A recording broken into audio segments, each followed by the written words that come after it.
नमस्कार मंडळी. गेल्या काही दिवसापासून प्रसिद्ध अभिनेते अमोल कोल्हे आणि मधुराणी प्रभोळकर यांची प्रमुख भूमिका असलेली मी सावित्रीबाई ज्योतिराव फुले या मालिकेची जोरदार चर्चा रंगली आहे.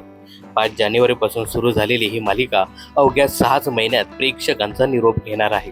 14 जून रोजी या मालिकेचा शेवटचा भाग प्रसारित होणार आहे. ही मालिका निरोप घेत असल्यामुळे कलाकार आणि क्रू मेंबर्समध्ये थोडी नाराजी आहे.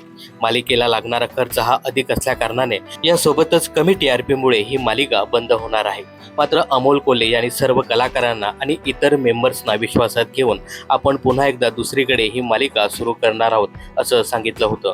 त्यामुळे तुर्तात तरी स्टार प्रॉवर जरी ही मालिका बंद झाली तरी नव्याने ही मालिका लवकरच सुरू होणार आहे असं अमोल कोल्हे यांनी सांगितलं आहे. दरम्यान या मालिकेच्या शेवटच्या भागाचं शूटिंग नुकतंच पार पडलं. त्यामुळे कलाकार हे भावुक झाल्याचं पाहायला मिळालं.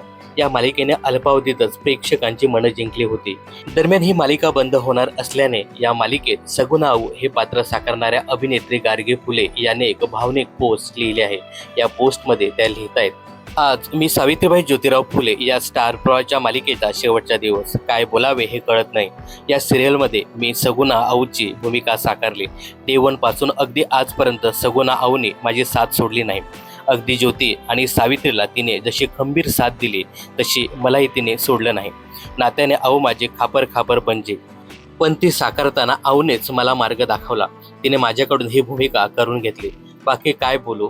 यानंतर अभिनेत्रीने स्टार प्रॉ, सतीश राजवाडे आणि संपूर्ण मालिकेच्या टीमचे आभार मानले आहेत. तर मी सावित्रीबाई ज्योतिराव फुले ही मालिका येत्या 14 जूनला प्रेक्षकांचा निरोप घेणार आहे. 14 जूनला या मालिकेचा शेवटचा भाग प्रसारित होणार आहे. त्यानंतर ही मालिका OTT प्लॅटफॉर्मवरती दाखवणार येणार असल्याचं बोललं जाते.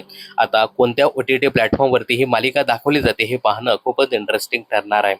अखेर फायनली मी सावित्रीबाई ज्योतिराव फुले ही मालिका बंद होत आहे. याबद्दल तुमचं काय मत आहे कमेंट्स करून नक्की सांगा. मनोरंजन क्षेत्रातील अशाच फिल्मी अपडेट जाणून घेण्यासाठी चॅनलला सबस्क्राईब करा.